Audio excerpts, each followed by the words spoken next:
जो साथ जा सके। आइए सभी प्रेम से, सभी भाव से वही श्याम नाम की, वही राम नाम की कमाई को करते हैं। हो कर ले कमाई ऐसी जो साथ जा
हमको 84 लाख योनियों में भटकने के बाद प्राप्त होता है और उस मानव के तन को ना हम यूं ही गवा देते।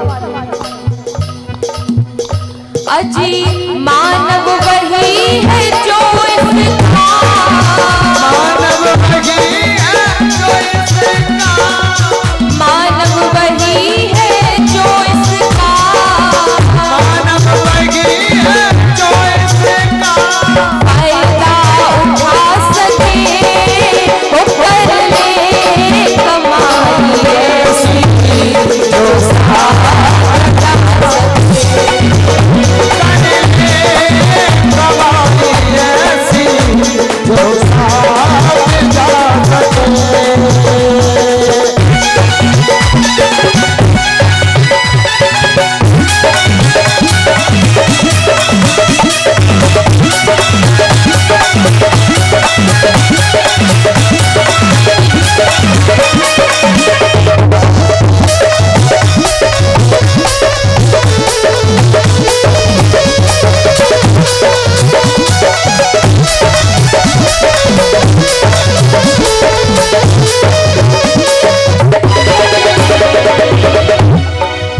वो दुनिया में नजर न आता साथी यहाँ कोई, दुनिया में नजर नहीं आता साथी कोई नहीं, दुनिया में नजर न आता साथी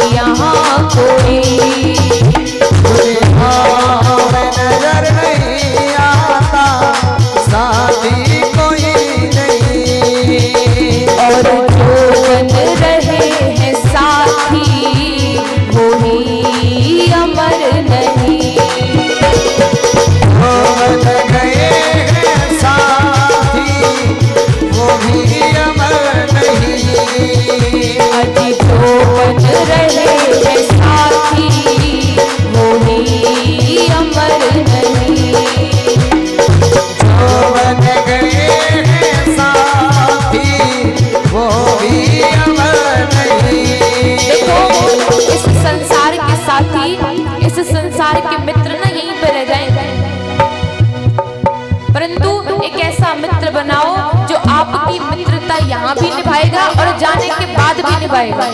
कौन है वो? प्रभु को बना लो साथी, प्रभु को बना लो साथी, प्रभु को बना लो साथी, प्रभु को बना लो साथी, जो साथ जा सके वो कर ले कमाई ऐसी, जो साथ जा सके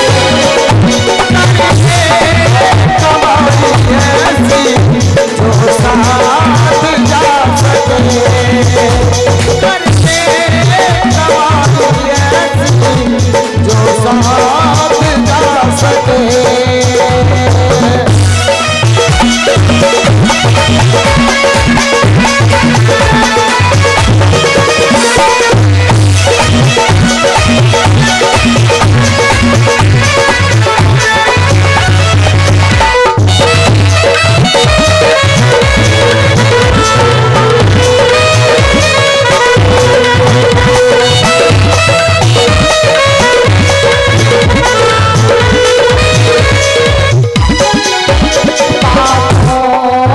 सदा मन में लगाते चले गए,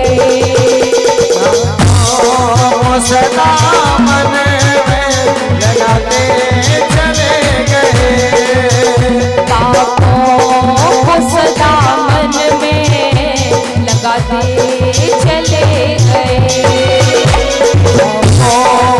सदा मन में लगाते चले गए, दुखियों का बोझ सर पे बढ़ाते चले गए, का बोझ सर पे लगाते चले गए, दुखियों का बोझ सर पे बढ़ाते चले गए, का बोझ सर पे लगाते चले गए, और लेकिन कभी ना धर्म को, लेकिन कभी ना कर्म को, लेकिन कभी ना धर्म को, लेकिन कभी ना कर्म को, अपना बना सके वो कर ले कमाई ऐसी, जो साथ जा सके, कर ले कमाई ऐसी, जो साथ जा सके, और मुश्किल पड़े जो राह में, मुश्किल पड़े जो राह में, मुश्किल पड़े जो राह में, मुश्किल पड़े जो राह में, वो काम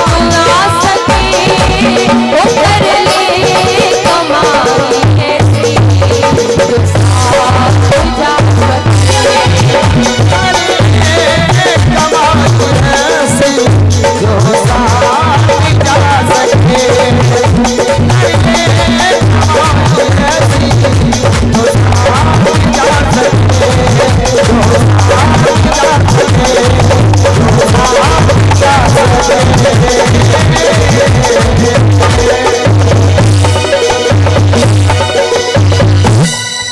बोले श्री वृंदावन बिहारी लाल की। जय हो। कर ले कमाई ऐसी, जो साथ जा सके,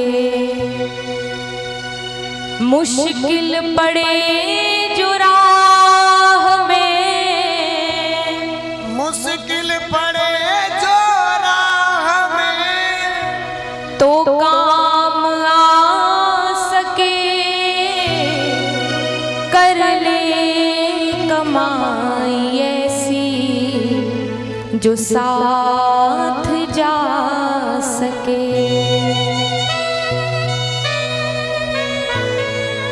जो कमाई साथ में जाएगी वो कमाई है राम नाम की। वो कमाई है श्याम नाम की, जो आपके गांव में बह रही है। वो गंगा आपके गांव में बह रही है। अब आपकी मर्जी है कि कौन कौन उस गंगा में गोता लगा रहा है, कौन कौन रोज यहाँ गोता लगाने के लिए आ रहा है। देखो, एक वो गंगा है जिस गंगा के पास हमको खुद जाना पड़ता है। हम यहाँ से जाते हैं, भैया गंगा जी नहाया। एक वो गंगा है जिसमें नहाने के लिए, जिसमें स्नान करने के लिए हमको खुद जाना पड़ता है। परंतु जो श्रीमद् भागवत गंगा है ना, ये खुद आपको स्नान कराने के लिए खुद आपके गांव में आई है।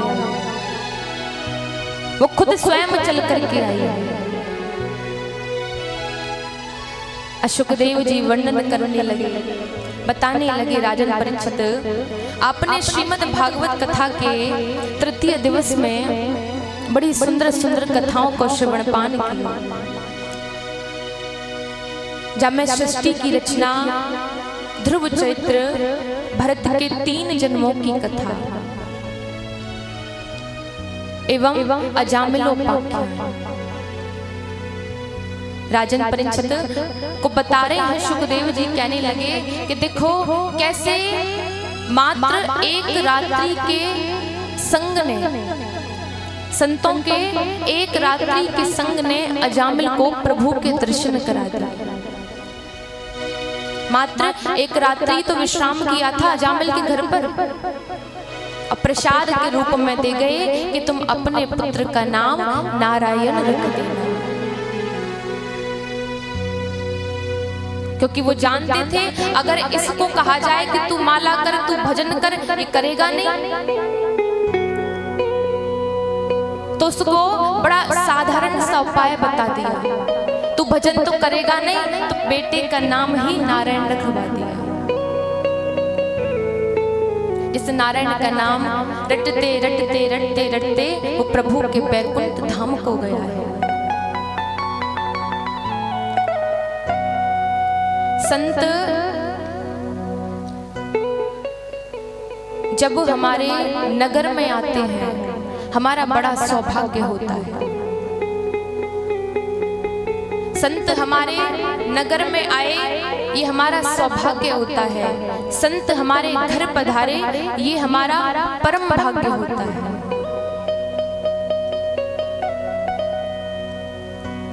सच्चा संत जीवन में आना चाहिए।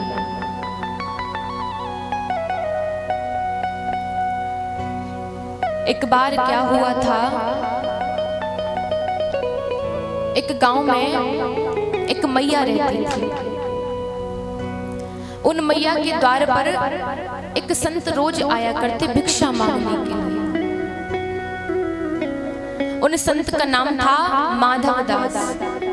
वो बाबा रोज आते भिक्षा मांगने के लिए मैया के द्वार पर।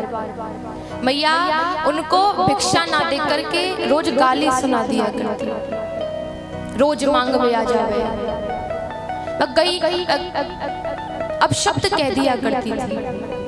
बाबा सुन करके चले जाते। बाबा जब शाम को आश्रम पर पहुंचते तो शिष्य कहते कि बाबा, अरे गुरुजी, आप उस मैया के घर पर क्यों जाते हो?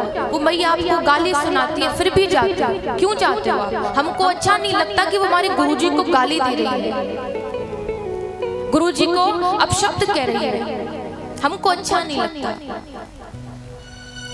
तब गुरुजी कहते हैं, अरे बालको, वो मैया कुछ ना कुछ दे तो रही है, भले वो गाली दे रही है, कुछ ना कुछ दे तो रही है। शिष्यों ने गुरुजी की बात को सुना, शांत हो गए। काफी दिन निकल गए, वो मैया रोज गाली देती। अब देखो वह मैया क्यों कछु गलती नहीं, वो मैया ना बड़ी परेशान है। वो संत माधव दास जानते थे कि मैया परेशान है, क्यों? क्योंकि उसके लाला को ब्याह है गया, परंतु उसके घर कोई संतान नहीं है, वाकई कोई पोता पोती नहीं है, और काफी वर्ष बीत गए हैं। मैया चिंता में रहती है। एक दिन क्या हुआ, बाबा पहुंचे मैया के घर पर। जैसी भिक्षा की आवाज लगाई, आज वह समय पे मैया अपने चूल्हे पे पोता फेर रही। जैसे समय बाबा आए का ना, वह समय मैया अपने चूल्हे पे पोता फेर रही। जैसे देखो बाबा आए गए तो बड़ी गुस्सा में माने कहा करो जो पोता फेर रही कहीं ना वो कपड़ा ही फेंक के मारो मारो। जैसे फेंक के मारो, बाबा ने वाकू धर लियो अपनी झूला और तो बात गई। संत माधव दास ही बदला इसी का देना। संत माधव दास ही बदला इसी का देना। पोता दियो है तूने, जा पोता तुझे मिलेगा। पोता दियो है तूने, जा पोता तुझे मिलेगा। इतना आशीर्वाद दिया और उस कपड़े को लेकर के झोले में रख लिया और वहां से बाबा चले गए। ये बात मैया ने सुनी पर उस बात को अनसुना कर दिया और बाबा चले गए। अब कछु समय बीतो, वाके बहू के एक छोरा भरा, वाके बहू को एक पुत्र की प्राप्ति भई। जैसे पुत्र की प्राप्ति भई, आज तो मैया वो रोने लगी, सोचने लगी, अरे जब मोह लगे उन बावन ने आशीर्वाद दियो काओ वही आशीर्वाद लगो है। आज भगी भगी गई, उसको सारी बातों का एहसास हुआ। बताओ वो बाबा मुझे मैं उनको गाली सुनाती थी, वो बाबा मुझे ऐसा आशीर्वाद दे करके गए। आज वो अपने ऊपर बड़ी बड़ी दुखित है। बताओ मैं उनको रोज गाली सुनाया करती थी। आज रोती रोती रोती रोती पहुंची उन्हीं के आश्रम पर। वहां वो गुरुजी थे नहीं, शिष्य थे। शिष्यों से पूछा, अरे वो बाबा जो हमारे यहाँ आते थे भिक्षा मांगने के लिए, वो बाबा कहाँ है? शिष्य बोले, मैया एक दिन आपके यहाँ से आए ना, वो कई दिन थे वो जंगल में चले गए भजन करवे का। अब बाद रात लौट के ना आए। आज वो मैया रोने लगी, बड़ी जोर जोर से रो रही है। वो भी कहने लगी, अरे बताओ वो बाबा आते मैं उनको आदर न करती, मैं उनको सम्मान न करती, बल्कि उनको गाली देती, बल्कि उनको अपशब्द कहती। वो अब कहने लगे, पोता दियो न प्यार सो, मैंने रिसवस दीनो मां।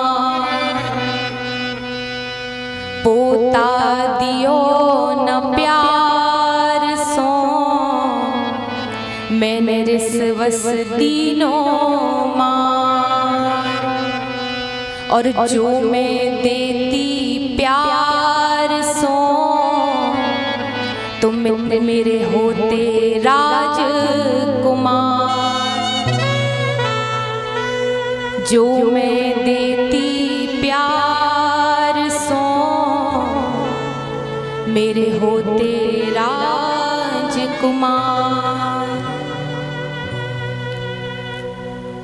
सुखदेव जी बता रहे हैं, कभी कभी देखो जब एक सच्चा संत आपको मिल जाए ना, तो समझ लेना कि ठाकुर जी ने आपके ऊपर कृपा कर दी। संत कृपा को भगवत कृपा से ज्यादा ऊंचा बताया गया है।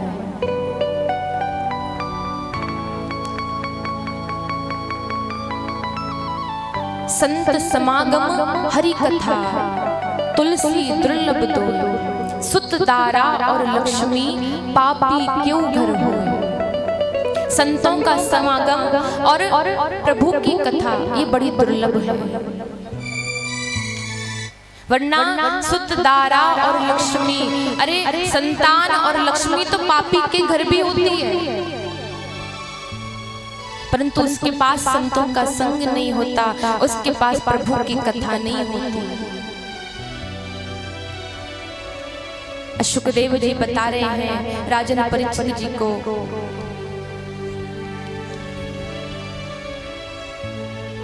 राजन परीक्षित आगे चल के एक बड़े ही प्यारे भक्त की कथा आती है। वह कथा को मैं तुम्हें विस्तार पूर्वक सुनाऊं या को ध्यान पूर्वक सुनाऊं? साधु पृष्ठम महाराज हरेश चरितम मद्मुतम यद भागवतम महात्मय भगवत भक्ति वर्धनम। एक बड़े ही प्यारे भक्त की कथा आती है। जब प्रभु ने वाराह अवतार लेकर के हिरण्याक्ष का उद्धार किया था, तो उसका भाई हिरण्यकश्यप उसी दिन से नारायण से बैर करने लगा, प्रभु से बैर करने लगा। अब तो वो सभी देवताओं को सताने लगा, सभी देवताओं को सताने लगा, इंद्र का सिंहासन छीन लाया। अब पहुंचा है वो मद्रांचल पर्वत पर तपस्या करने के लिए। अपने पैर के एक अंगूठे के बल पर खड़ा हुआ है, तपस्या कर रहा है। इधर हिरण्याकश्यप की जो पत्नी थी कयाधु, जैसे ही हिरण्याकश्यप तपस्या करने के लिए चला गया, सभी देवता आए हैं, इंद्र आया, इंद्र अपना सिंहासन ले जाने लगा। सिंहासन के साथ साथ हिरण्याकश्यप की पत्नी कयाधु को भी ले जाने लगा। जैसे ले जाने लगा है, बीच में नारद जी आए। नारद जी कहने लगे, अरे इंद्र, तू जानता है तू कितना बड़ा पाप कर रहा है? तू किसी और की पत्नी को अपने साथ ले जा रहा है। अरे इसके गर्भ में जो बालक पल रहा है ना, वही तुम्हारे कष्टों का निवारण करेगा,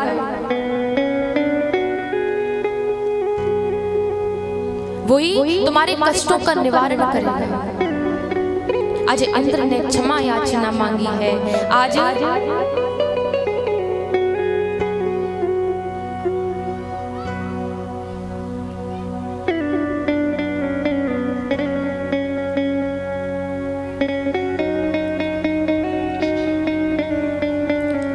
इंद्र ने क्षमा याचना मांगी है। आज कयाधु को नारद जी अपने आश्रम पर ले गए। अब तो वहां तो संतों का संग हो गया, प्रभु की कथाएं चलती हैं। मैया कयाधु गर्भवती है और मैया कथा सुना करती है। उधर मद्रांचल पर्वत पर हिरण्याकश्यप खड़ा हुआ है, एक अंगूठे के बल पर तपस्या कर रहा है। ब्रह्मा जी प्रसन्न हुए, ब्रह्मा जी आए, ब्रह्मा जी बोले, अरे हिरण्याकश्यप, मैं आपकी तपस्या से बड़ा प्रसन्न हूँ, बताओ क्या मांगना चाहते हो, मांग लो। अब हिरण्याकश्यप कहने लगा, प्रभु मुझको अमरता का वरदान दे दीजिए। ब्रह्मा जी बोले, अरे भैया, अमरता का वरदान मैं तो कुछ जब दूंगो जब मैं खुद अमर होऊंगा। मैं तो खुद ही अमर ना हूं तो जब अमर करूंगा। और तो हिरण्याकश्यप विचार करने लगा, सोचने लगो, अरे कैसे करूं, कैसे करूं। आज उसने अपने बुद्धि का प्रयोग किया है, आज ब्रह्मा जी से वरदान मांग रहा है। अब सुनिए किस प्रकार वरदान मांग रहा है।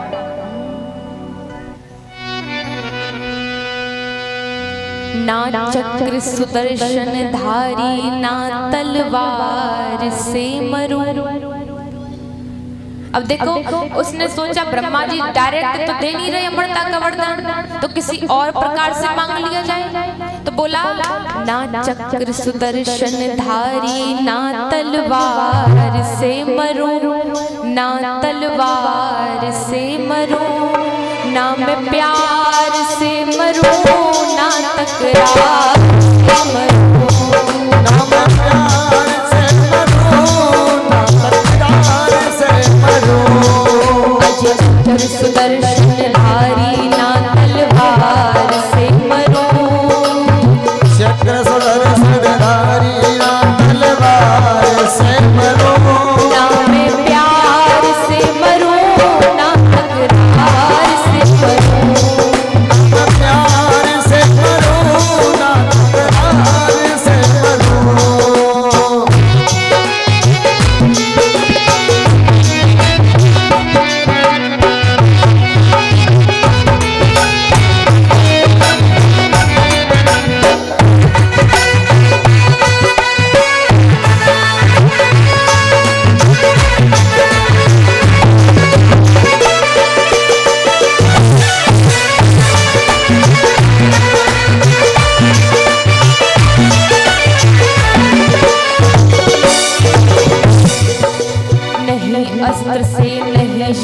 नहीं शस्त्र से प्राण हमारे छूटे। ओ नहीं अस्त्र से नहीं शस्त्र से प्राण हमारे छूटे। अस्त्र से नहीं शस्त्र से प्राण हमारे छूटे। और ना लुड़ियों से ना लठियों से मूड़ हमारे फूटे। लुड़ियों से मूड़ हमारे फूटे। ना लड़ियों से ना लठियों से मूड़ हमारे फूटे। लुड़ियों से ना लठियों से मूड़ हमारे फूटे। और ना मैं ऐसे कोई भी हथियार से मरूं, हथियार से मरूं, ना मैं प्यार से मरूं, ना तकरार से मरूं। प्यार से मरूं ना तकरार से मरूं। स्वर सुधारी तलवार से मरूं ना तलवार से मरूं। ना मैं प्यार से मरूं, ना तकरार से मरूं, ना मैं प्यार से मरूं, ना तकरार से मरूं। आज तो हिरण्यकश्यप ने वरदान मांगा, प्रभु ना तो मैं नर से मरूं ना नारायण से मरूं, ना मैं घर के बाहर मरूं ना घर के भीतर मरूं, ना मैं ऊपर मरूं ना मैं नीचे मरूं, ना तो मैं किसी अस्त्र से मरूं ना तो किसी शस्त्र से मरूं, और तो और मैं 12 महीनों में न मरूं। अब ब्रह्मा जी ने कह दिया तथास्तु। और जैसे तथास्तु कहा है, आज तो हिरण्यकश्यप बड़ा प्रसन्न हो गया, अपने राज्य में लौट करके आया, अपने राज्य में ये कहलवा दिया कि कोई भगवान नहीं है, कोई नारायण नहीं है, जो भी भगवान है वो तुम्हारा हिरण्यकश्यप है, वो तुम्हारा राजा हिरण्यकश्यप भगवान है, और कोई नारायण नहीं है, कोई विष्णु नहीं है। उधर कयाधु आई है अपने महल में लौट करके। समय बीता, उसके एक पुत्र ने जन्म लिया, इसका नामकरण संस्कार हुआ, उसका नाम रखा गया प्रहलाद। बोली प्रहलाद जी महाराज की। अब प्रहलाद नाम रखा गया, थोड़े बड़े हुए, अब उनको दैत्यों के गुरुकुल में डाला गया, जहाँ पर राक्षसी विद्या सिखाई जाती थी। वहाँ पर दैत्यों के राजा थे शुक्राचार्य जी। शुक्राचार्य जी के पुत्र थे शंडार मर्कट। वो दोनों पाठशाला चलाते थे।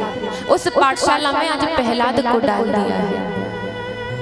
आज वहाँ तो राक्षसी शिक्षा सिखाई जाती है, परंतु प्रहलाद तो पहली मैया के गर्भ में पड़ लिए। वो तो जानते हैं मेरो तो केवल ठाकुर जी हैं। वहां पर राक्षसी शिक्षा सिखाई जाती है, प्रहलाद जी उसकी ओर देखते भी नहीं है। और जब थोड़ा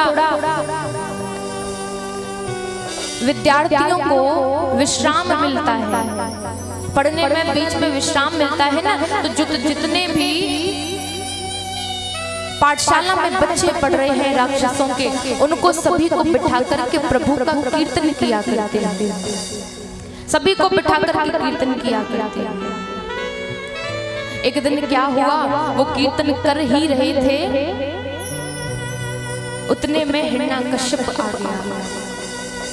जैसे हिरण्यकश्यप आया, उसने देखा, अरे ये बालक, अरे मेरा बेटा प्रहलाद उस नारायण का कीर्तन कर रहा है, उस नारायण का नाम जाप कर रहा है। बुलाया शंडार मर्कट को, अरे तुम मेरे पुत्र को क्या सिखा रहे हो? तुम मेरे पुत्र को मेरे दुश्मन का नाम लेना सिखा रहे हो? इससे बोलो कि भगवान विष्णु नहीं है, भगवान नारायण नहीं है, जो भगवान है वो तेरा पिता हिरण्यकश्यप है। तेरा पिता हिरण्यकश्यप है। दोनों शंडार मर्कट बोले, अरे राजन, हमने ये जो बोलता है हमने इसको कुछ सिखाया ही नहीं है, ऐसा ये पता नहीं कहां से सीख करके आया है। बोले जो भी हो, परंतु अब मेरे पुत्र को ये सिखाओ कि भगवान जो है वो केवल हिरण्यकश्यप है। बोले ठीक है। हिरण्यकश्यप वहां से चला गया। अब तो वहां पर उन्होंने खूब समझाया प्रहलाद को, अरे तुम अपने पिता का नाम लिया करो, वो तुम्हारे भगवान हैं। जिसका तुम नाम लेते हो ना, वो तुम्हारे पिता के बहुत बड़े दुश्मन हैं। एक दिन क्या हुआ, सिंहासन पर हिरण्यकश्यप बैठा हुआ था, वहीं से निकल करके जा रहे थे प्रहलाद जी। प्रहलाद जी को बुलाया, लाला प्रहलाद ने इधर रहियो। प्रहलाद जी पहुंचे हैं, गोदी में बिठाया, पूछने लगे लाला तू पाठशाला में पढ़ने जावे, यू बता तेने आज तक कहाँ सीखो। ये पूछते ना आजकल जैसे बालक कोई पढ़वे जावे ना, मत पूछ लाला तू पढ़वे जावे कहाँ सीखो है, तो बतावे को ABCD 1 2 3। वही प्रकार से हिरण्यकश्यप पूछ रहा है कि लाला प्रहलाद अब तू पाठशाला में पढ़वे जावे तो वहां तेने कहाँ सीखो है। तब प्रहलाद जी कहने लगे पिताजी मैंने वहां पर 9 बातें सीखी हैं। अच्छा 9 बातें सीखी हैं, कौन सी 9 बातें सीखी हैं? बताने लगे, श्रवणं कीर्तनं विष्णो स्मरणं पाद सेवनम् अर्चनं वंदनं दास्य सख्यमात्म निवेदनम्। अब तो हिरण्यकश्यप को नवदा भक्ति सुनाती। स्मरणम कीर्तनम विष्णु, प्रभु के नाम को सुनना चाहिए, प्रभु की कथाओं को सुनना चाहिए, प्रभु के सत्संग को सुनना चाहिए, फिर कीर्तन करना चाहिए। इतने में ही हिरण्यकश्यप बोला, अरे तू कहां से सीख करके आया है? तेरी पाठशाला में तो मैं कहलवा करके आया था कि भगवान वो विष्णु भगवान नहीं है, भगवान जो है वो तेरा पिता हिरण्यकश्यप है। तू मेरे दुश्मन का नाम लेता है, उसका नाम लेना छोड़ दे।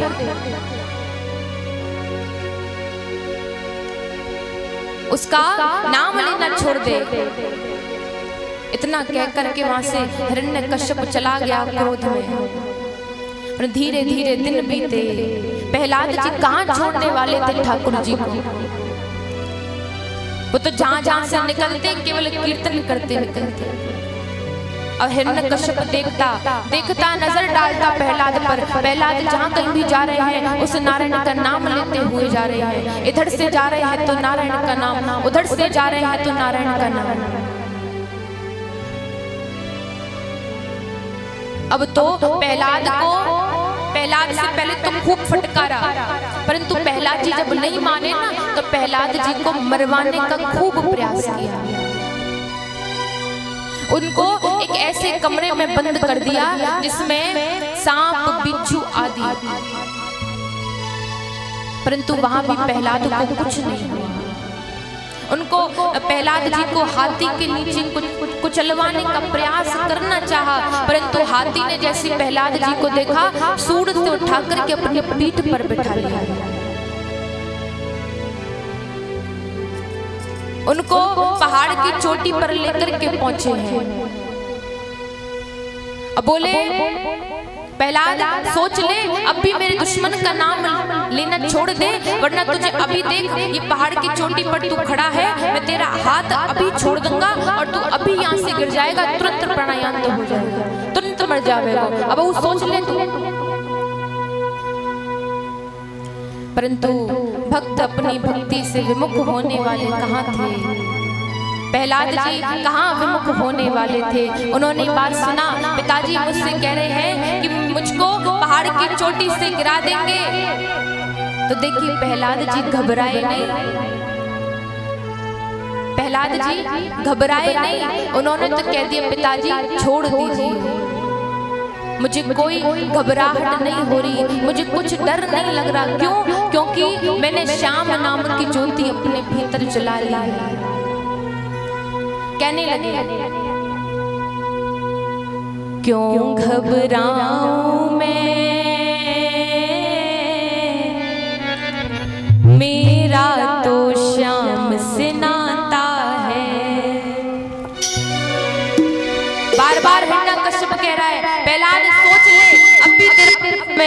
अब भी तेरी जान बच सकती है। भी समय है तेरे पास, अब भी सोच ले। परंतु नहीं, प्रहलाद जी बोले पिताजी मेरा हाथ छोड़ना है तो छोड़ दो, मुझे डर नहीं लग रहा। क्यों हो, क्यों घबराऊं मैं, मेरा तो श्याम से नाता है।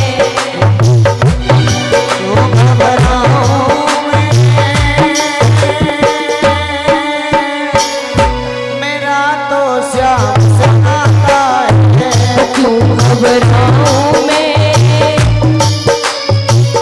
मेरा तो श्याम से नाता है।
कोई ख्याल, श्याम व्यवस्था करता है तत्काल।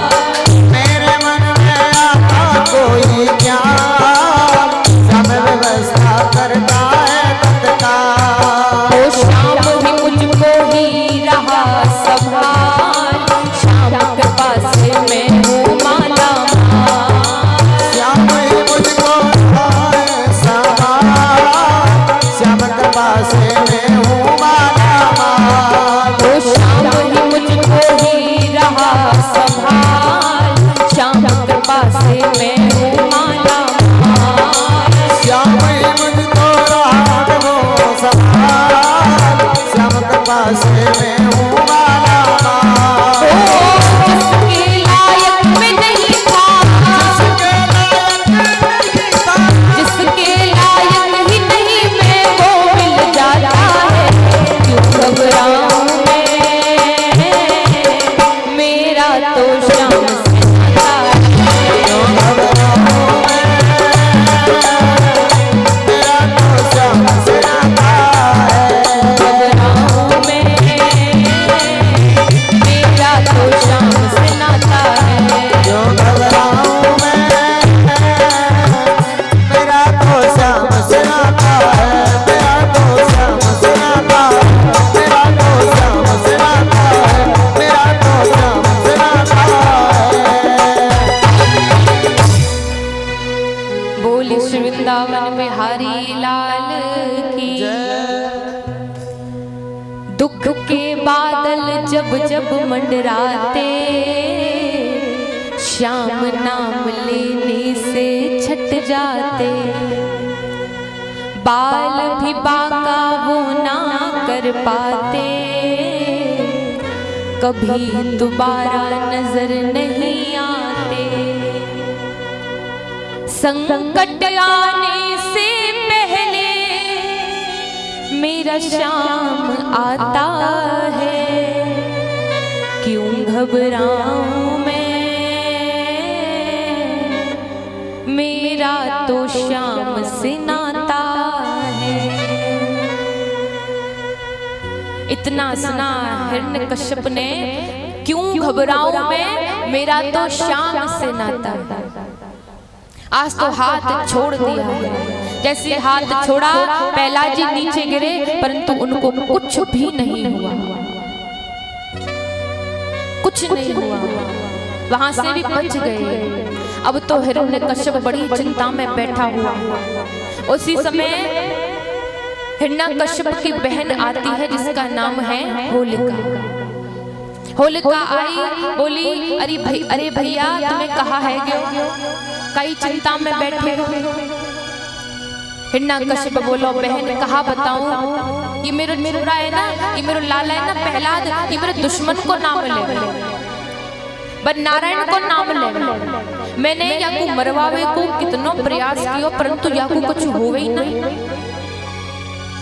कितनो कछु कर लियो, परंतु याकू कछु भयो ही नहीं। तो होलिका बोलती है भैया आप चिंता मत करो, देखो मेरे को ब्रह्मा जी द्वारा एक चुनरी मिली है, जिस चुनरी को ओढ़ करके यदि मैं अग्नि में बैठ जाती हूँ तो मुझे कुछ नहीं होगा।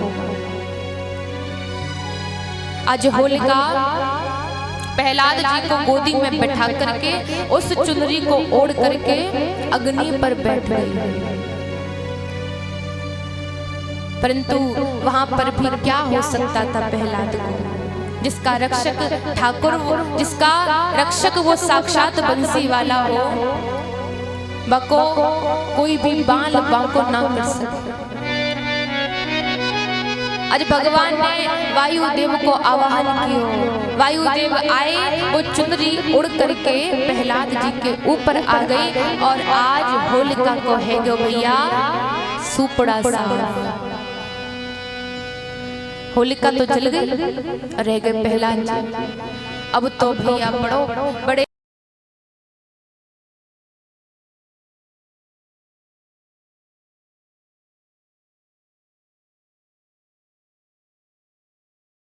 नारायण नारायण करता रहता, कहाँ है तेरा भगवान, कहाँ रहता है तेरा भगवान। प्रहलाद जी बोले, अरे पिताजी आपका प्रश्न ही गलत है, आपका प्रश्न ही गलत है। आप कह रहे हो कि कहाँ रहता है भगवान, बल्कि आपका प्रश्न ये होना चाहिए कि कहाँ नहीं रहता है भगवान। प्रभु तो कण-कण में विराजमान है, परंतु उनको देखने के लिए वो भक्ति वाले नेत्र चाहिए, भक्ति वाला भाव चाहिए, जब जाकर के आपको साक्षात ठाकुर जी दिखेंगे। आज जैसे इतनी बड़ी बड़ी बात सुनी, हिरण्यकशिप क्रोध में आया, कहाँ है तेरा भगवान, बता इस खंबे में तेरा भगवान है। बोले हाँ प्रभु, हाँ पिताजी, मुझे इस खंबे में भी मेरा भगवान दिख रहा है। आज तो जैसे सुना इस खंबे में भगवान दिख रहा है, तो लेके गला बड़ी जोर से प्रहार किया उस खंबे पर। आज जैसे प्रहार किया है वो खंबा फटा है। आज प्रभु ने अवतार लिया है, नरसिंह अवतार। बोलिए नरसिंह भगवान की। आज जैसे नरसिंह भगवान ने अवतार लिया है, अब तो हिरण्यकशिप आगे आगे भाग रहा है डर के मारे, पीछे पीछे नरसिंह भगवान भाग रहे हैं। आगे आगे हिरण्यकशिप भाग रहा है, पीछे पीछे ठाकुर जी भाग रहे हैं, पीछे पीछे भगवान भाग रहे हैं। पूरे महल में चक्कर लगवा दिए। अब उसको ले जाकर के पहुंचे हैं महल की देहरी पर, उसको अपनी जंघाओं पर बिठा लिया, उसको मारने का प्रयास किया, मारने ही वाले थे। इतने में वो प्रभु की जंघाओं पर लेटा लेटा हिरण्यकशिप मुस्कुराने लगा। बोला, अरे तुम मुझे मार ही नहीं सकते, तुम मुझको मार ही नहीं सकते। बोले क्यों नहीं मार सकता, क्योंकि मुझे वरदान मिला है। बोले क्या वरदान मिला है, कि ना मैं तो ऊपर मरूं ना नीचे मरूं। प्रभु बोले, अरे पगले देख तो सही कि तू ऊपर है कि नीचे है। वो ना तो ऊपर हो ना नीचे हो, प्रभु की जंघाओं पर। फिर मुस्कुरावे लगो, अरे मैंने एक और वरदान मुझको मिला हुआ है, न मैं घर के भीतर मरूं न बाहर मरूं। बोले पगले देख तो सही, तू घर के भीतर है कि बाहर है। तो ठाकुर जी बाबू को घर की देहरी पे लेके बैठे। बोले मैं ना तो मैं नरते मरूं ना नारायण ते मरूं। तो कोई नर दिख रहा है ना तो कोई नारायण दिख रहा है। लेकिन नरसिंह भगवान ने अवतार विचित्र इसलिए ही लिया था केवल हिरण्यकशिप के कारण, क्योंकि इसको वरदान मिला था ना कि ना नर से मरूं ना नारायण से, ना नर हो ना नारायण। नरसिंह अर्थात उनका जो मुख है ना वो शेर के समान है और नीचे धड़ पूरा एक मानव के समान है। अब फिर मुस्कुराने लगा, मैंने मुझको वरदान मिला है, ना मैं किसी अस्त्र से मरूं ना शस्त्र से मरूं। प्रभु बोले, अरे पगले देख तो सही, मेरे हाथ में कछु दिख रहे हो तो। अब फिर मुस्कुरावे लगो, अरे एक और वरदान वो ऐसो मिलो है, तुम बामे तुम अगर वो वरदान वो मिलो भयो बाके आप वो कछु ना कर सके। बोलो कौन सा वरदान है, कि मैं 12 महीने में ना मरूं। तो हिरण्यकशिप जी मुस्कुरा करके, हिरण्यकशिप तो मुस्कुरा रहा था, नरसिंह भगवान मुस्कुरा करके कहने लगे, पगले तेरे कारण मैंने एक स्पेशल महीना निकालो, एक अलग महीना निकालो। कौन सा, अधिक मास। आज नरसिंह भगवान ने अपने नाखूनों से हिरण्यकशिप का पेट फाड़ डाला, हिरण्यकशिप का उद्धार कर दिया। आज प्रभु गए हैं, सिंहासन पर बैठे हैं, नरसिंह भगवान का क्रोध शांत ही नहीं हो रहा। सभी देवता आए, ब्रह्मा जी आए, ब्रह्मा जी कहने लगे, समझा रहे, परंतु प्रभु का क्रोध शांत ही नहीं हो रहा। लक्ष्मी मैया को बुलाया गया, कहा कि संभालो अपने स्वामी को, उनका क्रोध शांत ही नहीं हो रहा। और जैसे नरसिंह भगवान ने एक दहाड़ लगाई, सो लक्ष्मी मैया डर गई और लक्ष्मी मैया उन्हें कछु कर पाई। तो सभी देवता आपस में बात करने लगे, अरे जिस भक्त की ठाकुर जी ने ऐसा विचित्र अवतार लिया है, उसी को ही ठाकुर जी की गोदी में बिठा। प्रहलाद जी को ठाकुर जी की गोदी में बिठाया है। जैसे प्रहलाद जी को अपनी गोदी में बैठा देख उनका क्रोध शांत हुआ है, रोने लगे। आज भगवान रो रहे हैं, भक्त गोदी में बैठा हुआ है, क्यों रो रहे हैं? कहने लगे, बाले प्रभु प्यारे प्रिय कोमल तिहारे अंग, असुर ने मारे मम एक नाम गाने में, गिरते गिरायो पुनि जल में डुबोयो हाय। कह रहे हैं, अरे भक्त तूने मेरे खातिर कितने कष्ट सहे, मात्र तू केवल मेरा एक नाम ही तो गा रहा था, तू केवल नारायण नारायण का तो जाप कर रहा था। तेरी भक्ति से मैं बड़ा प्रसन्न हूँ, बता क्या मांगना चाहता है?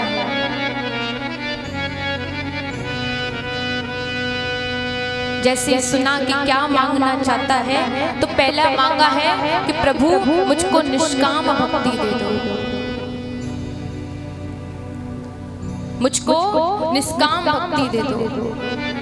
निष्काम मतलब ऐसी भक्ति कि जिसमें कोई भी कामना ना हो। आज के समय में यदि ठाकुर जी हमारे सामने आ जावे और ठाकुर जी कह मैं बता भक्त तो को का चाहिए, तेरी भक्ति से मैं बड़ो प्रसन्न हूँ, क्या मांगना चाहते हो मांग लो। तो हम क्या मांगेंगे? धन दौलत घर खेत प्लॉट गाड़ी घोड़ा जी मांगेंगे ना। कोई निगोरा ही होगा जो कहेगा कि प्रभु हमको आपकी भक्ति चाहिए, परंतु आज का मानव तो संसारी वस्तुएं जोड़ने में लगो हुए। पर कभी विचार करना कि जिस घर मकान गाड़ी घोड़ा इन सब ने मांगेंगे कि ये सब हमारे संग जावेगा, कि जिसके पीछे में दिन रात लगे हुए हैं, भोजन का होश नहीं, पानी का होश नहीं। बहुत तो धन कमाने में इतने बिजी हो जाते हैं कि वो समय से भोजन ही नहीं करते, धन को कमाने में इतने ज्यादा व्यस्त हो जाते हैं। कभी एकांत में बैठ कर के विचार करिएगा कि जिस धन को कमाने में हम लगे हुए हैं रात दिन, वो धन हमारे संग जावेगा कि ना जावेगा। और तब आपको समझ में आएगी भैया जा काम के लिए हम दिन रात भर लगे भैया, वो संग जाएगा रो ना जावेगो तो केवल ठाकुर जी को नाम संग जावेगा। निकट बाबू समय निकारो। संत जन कहते हैं कि भैया तू ज्यादा नहीं 24 घंटा में तू मात्र 24 मिनट निकाल ठाकुर जी का, परंतु व्यक्ति पर वो 24 मिनट भी नहीं निकलते।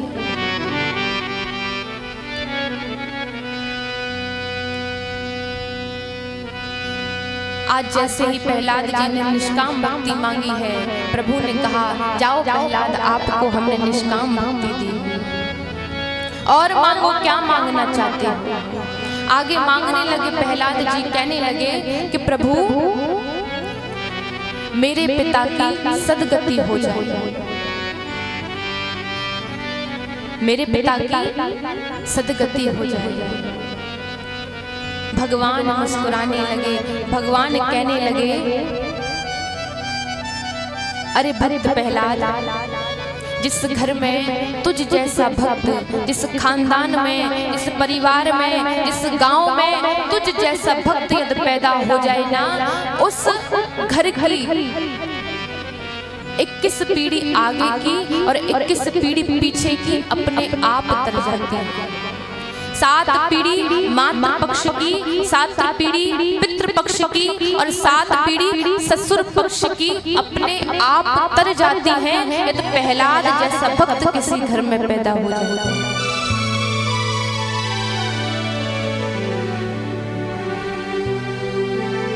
देखिए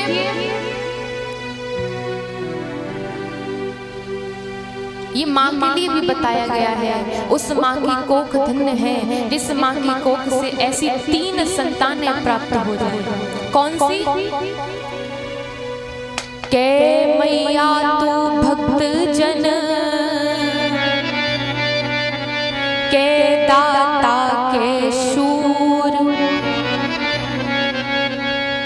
के मैया तू भक्त जन के दाता के शूर, और नाही तो तू बांझ रे काहे गमावे नूर। बताए है कि उस माँ की कोख धन्य है, इस माँ की कोख से ऐसी 3 संतानें प्राप्त हो जाएं। 3 संतानें कौन सी? के मैया तू भक्त जन, पहली संतान भक्त हो, ठाकुर जी की सेवा करने वाली। दूसरी के दाता के शूर, दूसरी हो दाता, जो दानी हो। जहाँ कहीं सत्कर्म हो रहा है, जहाँ कहीं अच्छा कार्य हो रहा है, वहाँ जाकर के धन की सेवा करेगा। जब मैया जैसे जब मैया बड़ी बड़ी है जावे और जब सुने कि मैया कोई कहवे मैया तेरे छोरा ने ना बा गांव में कथा चल रही है और बा कथा में भंडारे काजू दोनों दान दियो है, बा मैया की छाती हृदय ते चौड़ी है जावे।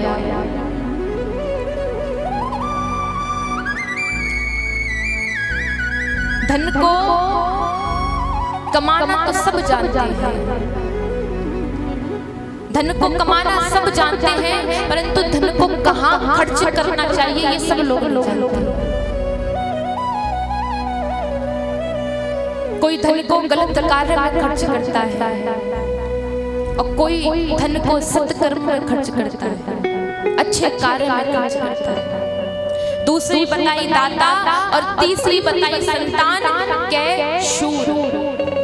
शूर वो जो बॉर्डर पर हम सभी के लिए लड़ रहे हैं, जो देशवासियों के लिए अपने प्राणों की आहुति दे देते हैं। उस माँ की कोख धन्य है, इस माँ की कोख से ऐसी 3 संतानें प्राप्त हो जाए।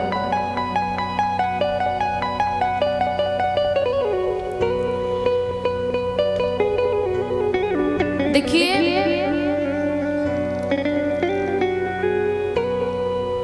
प्रहलाद जी तो बालक अवस्था थी प्रहलाद जी की, परंतु उनका विश्वास ये दृढ़ कैसे बना था ठाकुर जी के प्रति कि बताओ छोटे से बालक हैं, पिताजी पहाड़ से गिरा रहे हैं, उनको डर नहीं लग रहा। हाथी के नीचे लिटा दिया, उनको कुछ नहीं हुआ, उनको फिर भी डर नहीं लग रहा। अग्नि पर बैठे हैं, उनको फिर भी डर नहीं लग रहा। क्यों? ठाकुर जी के प्रति इतना दृढ़ विश्वास कब और कैसे हुआ प्रहलाद जी का? एक बार क्या हुआ था, एक बार प्रहलाद जी अपने महल से पाठशाला की ओर जा रहे थे।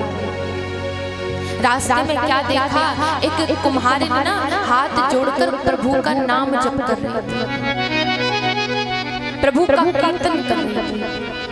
अब कीर्तन तो प्रहलाद जी को बड़ा प्रिय है। अब उन मैया के बगल में बैठ गए प्रहलाद जी, वो कीर्तन करने लगे। जैसे कीर्तन करने लगे तो मैया बोलती है, लाला तू कहा कर रहे हो?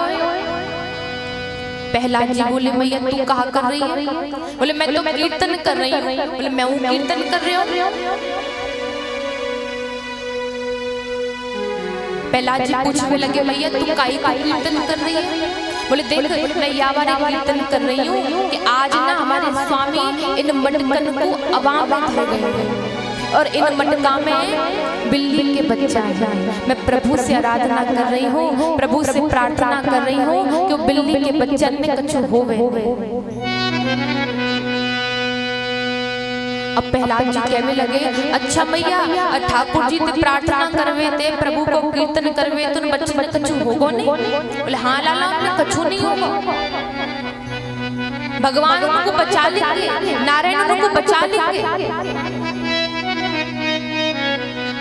अब तो भैया अब तो प्रहलाद जी बैठ गए। अब तो या दृश्य को मैं देख के ही जाऊंगा।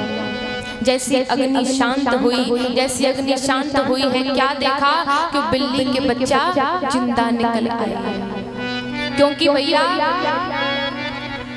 जगत में राम नाम सच्चा, रे जगत में राम नाम सच्चा, जगत में राम नाम सच्चा, रे जगत में राम नाम सच्चा। और लपट गए फूल चढ़ाए दिए भट्टा में बच्चा,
जगत में राम नाम सच्चा, प्रजापत गए भूल।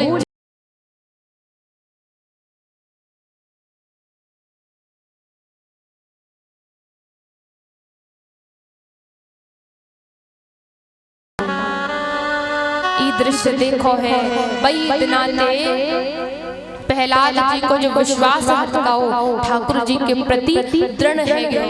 जब वो अग्नि में से बालकों से बिल्ली के बच्चों को बचा सकते हैं तो मैं कहा चीज हूँ। देखिए प्रहलाद जी का चरित्र हमको सिखाता है कि ठाकुर जी के प्रति विश्वास कितना प्रबल होना चाहिए। कैसे विपरीत कुल में, विपरीत खानदान में, विपरीत परिवार में, विपरीत समाज में, विपरीत माहौल में रहकर भी उन्होंने भगवान की प्राप्ति करी, उन्होंने ठाकुर जी की प्राप्ति करी। देखो यदि माताजी डॉक्टर है, पिताजी डॉक्टर है, अगर पुत्र भी डॉक्टर है जाए तो कोई बड़ी बात ना है। भैया मम्मी पापा दोनों डॉक्टर हैं तो संतान डॉक्टर है जाए तो कोई बड़ी बात ना है। यदि मैया भी डॉक्टर नहीं है, पिताजी भी डॉक्टर नहीं है और परिवार में दूर दूर तक कोई डॉक्टर नहीं है और जब कोई पुत्र डॉक्टर बने तो बाकी प्रशंसा ज्यादा होती है। जैसे घर में सब भक्त हैं, मैया भी भक्त है, पिता भी भक्त है, संतान भक्त है जाए तो भैया सब कहेंगे भैया हमें तो पैरी लगती, माता पिता दोनों भक्त हैं तो भैया संतान में तुमने का तो गुड़ जाऊंगा। परंतु जिस घर में, जिस प्रहलाद के घर में कोई भक्त नहीं था, कोई नारायण का नाम जाप नहीं करता था, परंतु उस राक्षसों के घर में, दैत्यों के घर में भक्त प्रहलाद जैसी संतान प्राप्त हुई।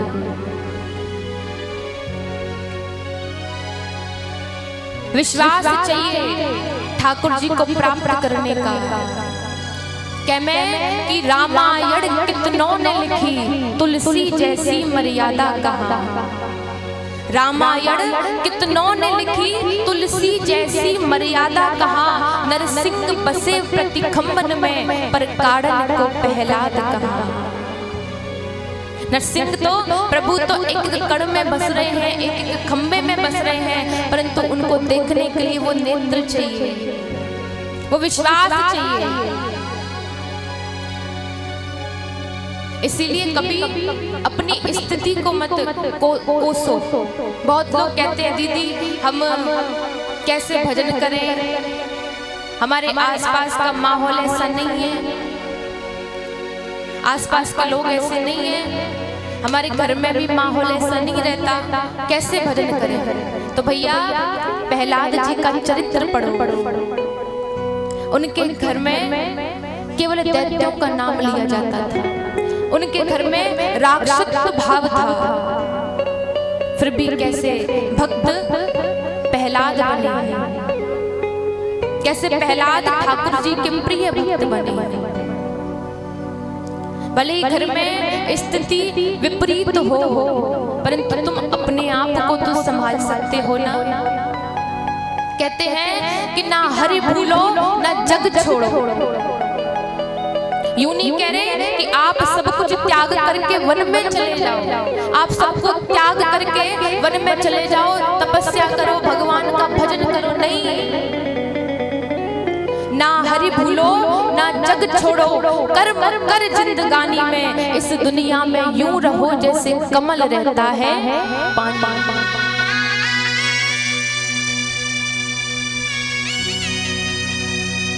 जैसे कमल रहता है पानी में। परिस्थिति को मत कोसो।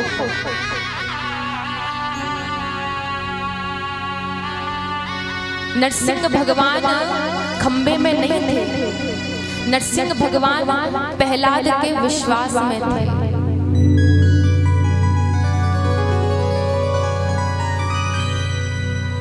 विश्वास कितना प्रबल होना चाहिए। एक बार क्या हुआ, एक सेठ थे, वो बहुत धनवान थे, खूब धन दौलत इत्यादि सभी प्रकार का सुख था, परंतु उनके घर कोई संतान नहीं, न पुत्र न पुत्री। उन्होंने अपने गांव में कुंज बिहारी का मंदिर बनवाया, उन्हीं की सेवा किया करते, सुबह भोग आरती सभी वही सेठ किया करते। अब गांव के लोग कहते हैं कि भैया अरे सेठ जी आपके पास इतनी धन दौलत शोहरत है, आप ऐसा करो कोई पुत्र गोद ले लो, उसके नाम पर सब कुछ कर जाना। ये कहां पर जाएगी आपकी इतनी धन दौलत शोहरत, कोई पुत्र गोद ले लो, उसके नाम पर कर जाना। सेठ जी कहते हैं अरे मेरा पुत्र तो कुंज बिहारी है, भाई के नाम पे कर जाऊंगा सब कुछ। लोग कहते अरे सेठ जी चलो ये बात तो तुम सही कह रहे हो कि भाई के नाम पे कर जाऊंगा, परंतु व्यक्ति के जाने के बाद कुछ संतान के कार्य होते हैं। एक पिता के जाने पर पुत्र के कुछ कार्य होते हैं, कुछ संस्कार होते हैं, उन संस्कारों को कौन करेगा? उन संस्कारों को कौन करेगा? थोड़े सेठ जी के नेत्रों में आंसू आए। बोले सेठ जी बोले अरे कुंज बिहारी करके जाएगा, वही मेरो छोरा है, वही मेरो लाला है, वही मेरो सब कछु है।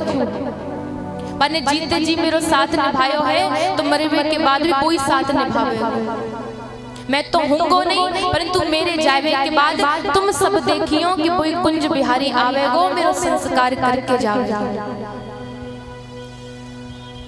धीरे धीरे समय बीता, 20-21 वर्ष करीब निकल गए। कई वर्षों पश्चात उन सेठ जी की मृत्यु हुई। गांव वाले सभी उदास हैं। अब सभी गांव वाले तैयारियां कर रहे हैं। अब देखिए वो सेठ जी ना एक बड़ा सुंदर कार्य किया करते थे। रोज गांव के बालकों को कुछ ना कुछ बांटते थे। कभी रेबड़ी हो गई, कभी बिस्किट हो गए, कुछ ना कुछ रोज गांव के बालकों को बांटते थे। आज जैसे सेठ जी गए हैं वो सभी बालक बड़ी जोर जोर से रो रहे हैं।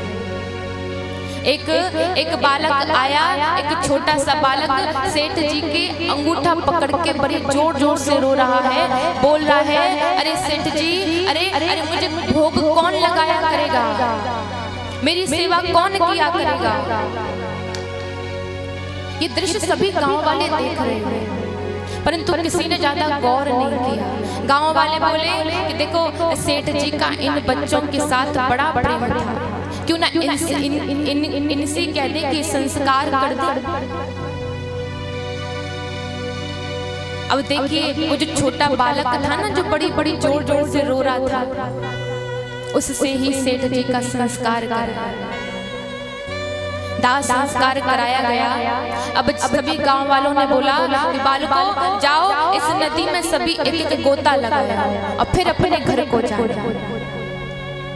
सभी बालक गए, गोता लगा करके सभी बालक निकल आए, परंतु जो बालक था, जिस बालक ने सेठ जी का दाह संस्कार किया था, वो बालक नदी में से निकल कर के नहीं आया। सभी बालक निकल आए, परंतु वो बालक निकल कर के नहीं आया। सभी ढूंढ रहे हैं, गोताखोरों को बुलाया गया, अरे एक बालक खो गया है, एक बालक खो गया है, वो बालक नहीं मिल रहा। इसमें नदी में घुसा था, परंतु निकल कर के नहीं आया। सभी ये बात कर रहे हैं। उसी समय गांव का एक व्यक्ति था, इस व्यक्ति को बात याद आई कि सेठ जी ने बोला था, मेरी मृत्यु के पश्चात देखना कुंज बिहारी साक्षात आएंगे और मेरा दाह संस्कार करके जाएंगे। ये बात याद आई, सभी गांव वालों को ये बात सुनाई है। सभी भगे भगे गए कुंज बिहारी के मंदिर में। जैसी पट खोले, किवाड़ खोली, ठाकुर जी तो खड़े थे, परंतु ठाकुर जी के सर से लेकर के पांव तक पूरे वस्त्र गीले थे, मानो साक्षात कुंज बिहारी सेठ जी का दाह संस्कार करके आए।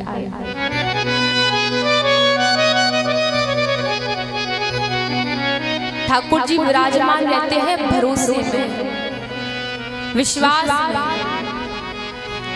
कहते हैं ना कि मानो तो मैं गंगा माँ हूं, ना मानो तो बहता पानी।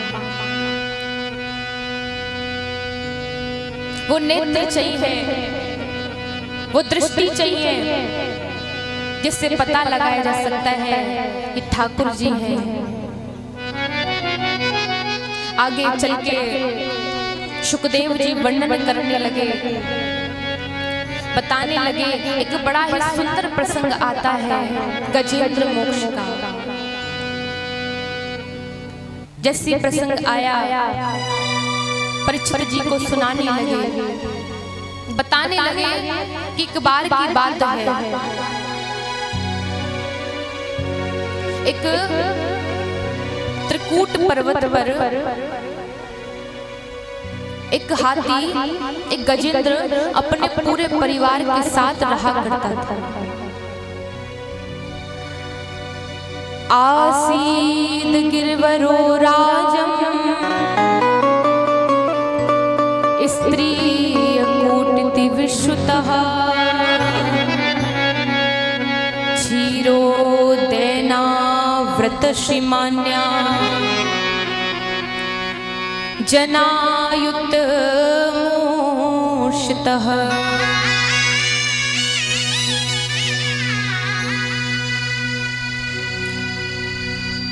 एक त्रिकूट पर्वत पर एक हाथी अपने पूरे परिवार के साथ रहा करता था। उसी के पास एक सरोवर था। एक दिन वो हाथी अपने पूरे परिवार के साथ परिवारजनों को लेकर के उस सरोवर में स्नान करने के लिए। आज सभी पूरे परिवारजन, हाथी और हाथी की पत्नियां, सभी पुत्र पुत्री सभी स्नान कर रहे हैं, बड़ा आनंद ले रहे हैं, एक दूसरे के ऊपर जल उलीच उलीच करके डाल रहे हैं। अब क्या हुआ, उस सरोवर में एक ग्राह रहा करता था, एक मगर रहा करता था। उसने जैसे ही जल में हलचल सुनी है, हलचल सुनी, वो पहुंचा हाथी के पास और हाथी का पैर जकड़ के पकड़ लिया। जैसे हाथी का पैर पकड़ा है, हाथी ने सोचा कि कहीं मेरा पैर अटक गया है। उसने एक झटके से छुड़ा लिया, फिर अपना उसी मौज मस्ती में लग गया। अब तो ग्राहक को क्रोध आया, उसने दोबारा जकड़ के पकड़ लिया। आज दोबारा भी उस हाथी ने छुड़ा लिया। अब तो मगर बड़े क्रोध में आया, उसका पैर पकड़ा हाथी का, उसको जल की ओर खींचे लिया जा रहा है।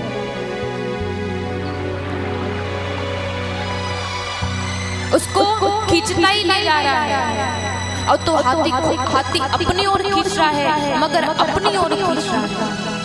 काफी देर हो गई है खींचा तानी, चलते चलते चलते चलते हाथी अपनी ओर खींच रहा है। जब हाथी को देखा कि मैं स्वयं नहीं खींच पा रहा हूँ, तो अपने परिवारजनों को बुलाया। अरे बालकों, आओ मेरी सहायता करो। ऐसा लग रहा है कि कोई मेरे पैर को पकड़ रहा है, कोई मेरे पैर को खींच रहा है, आओ मेरी सहायता करो। सभी आए हैं, सूर से सूर मिलाकर के एक दूसरे को खींच रहे हैं। सभी इस पार खींच करके ले आते हैं, फिर मगर अकेला खींच करके ले जाता है। करीब 2 बार ये कार्य हुआ। इधर बार बार खींच ले आई किनारे पर, फिर मगर ले गया। अब तो मगर में ज्यादा ताकत आ गई और मगर उसको खींचे लिया जा रहा है। सभी बालकों ने देखा, हाथी के बालकों ने देखा, अरे पिताजी के साथ साथ हम भी जल में डूबते जा रहे हैं। तो बालकों ने साथ छोड़ और चल दिया। हाथी बोला, अरे बालकों, कहाँ जा रहे हो तुम? मुझे यूं संकट की घड़ी में छोड़ करके जा रहे हो? मैं जीवन भर तुम्हारे लिए कमाता रहा, तुम्हारे लिए जोड़ जोड़ के धरता रहा, और आज जब तुम्हारे पिता पर संकट की घड़ी है, तुम उसको छोड़ करके जा रहे हो। अब वो छोड़ गए, परंतु हाथी की पत्नियां अभी लगी हुई हुई। पत्नियां खूब खींच रही हैं, परंतु नहीं खींच पा रहा। अब कुछ दिन और बीते, हाथी की पत्नियों ने भी साथ छोड़ दिया। जैसे हाथी की पत्नियों ने साथ छोड़ा है, आज हाथी बड़ा उदास हो गया। कहने लगा, देवियों तुम कहाँ जा रही हो?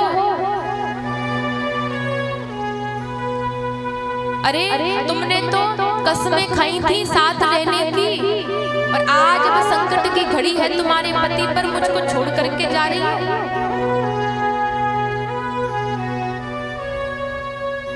देखिए, ये कथा किसी और की नहीं है, ये हमारी ही कथा है। वो तालाब कोई और नहीं, वो तालाब है ये संसार। और हम उस हाथी की तरह विचरण कर रहे हैं, बड़े आनंद ले रहे हैं परिवारजनों के साथ, अपने रिश्तेदारों के साथ बड़ा आनंद ले रहे हैं। परंतु इस संसार में एक मगर रहता है, वो हमारा कभी भी पैर पकड़ सकता है। वो मगर है काल, जो कभी भी आकर के हमारा पैर पकड़ सकता है। अब देखिए, जैसे आपने देखा होगा, जब कोई व्यक्ति बीमार है जावे, तो वो जावे मेडिकल से दवाई लियावे, ठीक है जावे। यानी मगर ने पहले पैर पकड़ो, भाई झटकाते छुड़ा करके लौट। दूसरी बार ने ज्यादा बीमार भयो, उन्हें और ज्यादा दवाई ले आयो, 2-4 दिन दवाई खाई, फिर सही है। यानी दूसरी बार भी झटकाते वो पैर छुड़ाए ले। अब तीसरी बार तो मगर ने ऐसा पकड़ो है कि वो खींचे लियो जा रहा है। अर्थात अब हम ऐसे बीमार भये, व्यक्ति ऐसा बीमार भयो कि वो हॉस्पिटल में भर्ती है। अब इधर हाथी बुला रहा हूं सबने कि मेरी सहायता करो, मुझे बचाओ।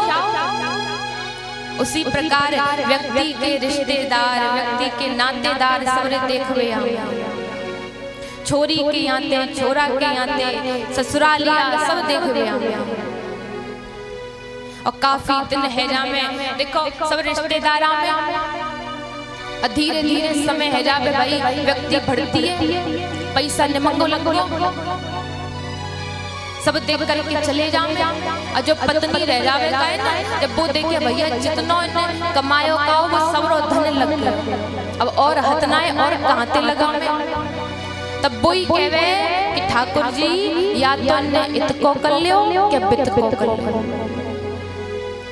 या तो ने इत को कर लियो या तो बचाई दो या ले ही लियो, पैसा फूक रहे पैसे। उस समय हाथी को एहसास हुआ, बताओ जिस संसारी लोगों को मैं अपना समझता था कि मेरा बेटा है, मेरी बेटी है, मेरी पत्नी है, मेरे रिश्तेदार है, मेरे नातेदार है, इनमें से मेरा तो कोई है ही नहीं। मेरा होता तो मुझे छोड़ करके नहीं जाता। तब उसको एहसास होता है उस समय हमारे ब्रज में क्या में कि प्रियतम जान लेऊ मन माही, प्रीतम जान लेऊ मन माही, अपने सुख को सब जग साधो, यहाँ को काऊ को नहीं। सुख में आए सबई जुर बैठे, रहत चहु दिस गेरे, और विपद पड़ी सब ही संग छोड़त, कोई ना आवत नेरे। विपत्ति में ना सब छोड़ जाते हैं। कहते हैं ना कि बनी के चेहरे पर लाखों निशार होते हैं, और बनी अगर बिगड़ जाए तो दुश्मन हजार होते हैं। जब आपकी बनी है खूब बढ़िया प्रकार से, खूब धन इत्यादि सब कुछ होते हैं, तो ये रिश्ते देखो एक्स्ट्रा बन जाते हैं, ना बनकर भी लोग रिश्ते जोड़ लेते हैं आपसे। और जब आपके थोड़े दिन बिगड़े ना तो अपने भी साथ छोड़ जाते हैं, जो खास से खास होते हैं। और खास से खास ऐसी स्थिति में छोड़ करके जाते हैं कि हम सोच भी नहीं सकते थे कि ये इंसान भी हमारा कभी साथ छोड़ सकता था। तब हाथी को एहसास हुआ, बताओ प्रभु मैंने इन दुनिया वालों को अपना समझा हुआ था, प्रभु से माफी मांग रहा है। दुनिया वालों से बैठे लगा दिल, अपने प्रभु को हृदय से निकाला। इतनी नादानियां कर गए हम, अपने जीवन को उलझन बनाया। यूं हजारों मिले जिंदगी में, वक्त पर सबने किया किनारा। ऐसी दुनिया समझ में जब आई, फूट कर रो पड़ा दिल बेचारा। यहाँ सभी हैं प्रीत जताकर छलने वाले, यहाँ सभी हैं प्रीत जताकर छलने वाले, आंख मिलाकर खुद ही आंख बदलने वाले। संतों का अनुभव कहता है कि कब अपने होते हैं ये चलते चलते चौराहों पर मिलने वाले। ये दुनिया में भैया कोई अपनों नहीं है, कोई किसी का नहीं, ये झूठे नाते हैं, नातों का क्या कसमें वादे प्यार वफा सब, कसमें वादे प्यार वफा सब, बातें हैं बातों का क्या। देखो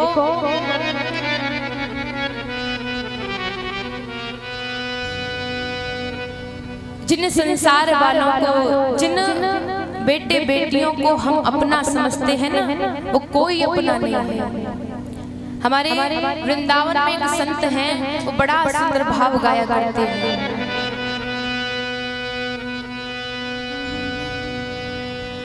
मान मेरा कहना नहीं तो पछताएगा, मिट्टी का खिलौना मिट्टी में मिल जाए।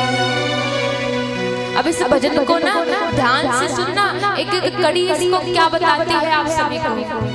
हो मान मेरा कहना तो पछताएगा, मान मेरा कहना नहीं तो पछताएगा, मान मेरा कहना नहीं तो पछताएगा, मान मेरा कहना नहीं तो पछताएगा। ओ मिट्टी का खिलौना मिट्टी में मिल जाएगा, मिट्टी का खिलौना मिट्टी में मिल जाएगा, मान मेरा कहना नहीं तो पछताएगा।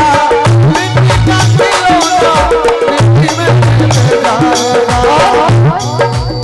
सुनिएगा। ओ बेटा बेटा क्या करता है,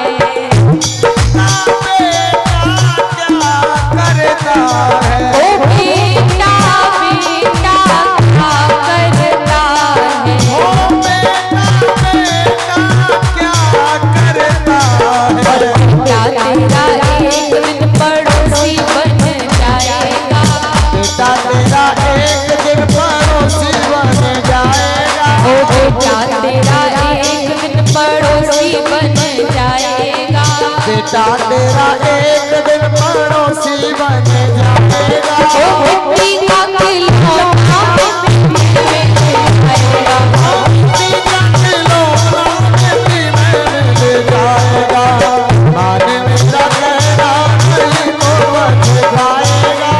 मिट्टी का खिलौना मिट्टी में मिल जाएगा।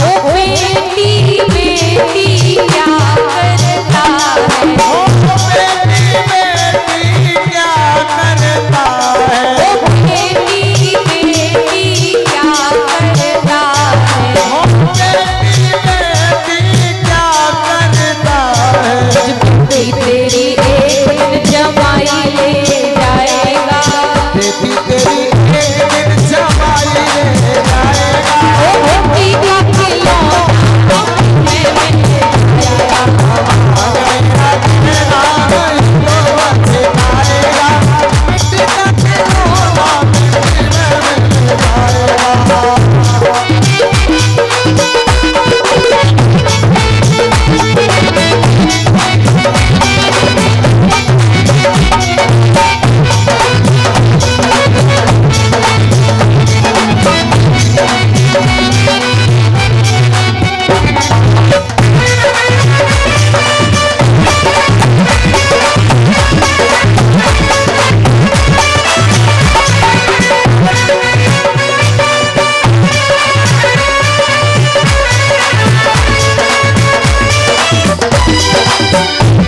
ओ पड़ोसी पड़ोसी क्या करता है, पड़ोसी पड़ोसी क्या करता है, ओ पड़ोसी पड़ोसी क्या करता है, पड़ोसी पड़ोसी क्या करता है। ओ पड़ोसी तो एक दिन जला के चला आएगा, चला जाएगा, ओ पड़ोसी तो एक दिन जला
व्यक्ति कहता है जब कोठी बन जाए तो बढ़िया, मतलब कोई व्यक्ति आए हो ना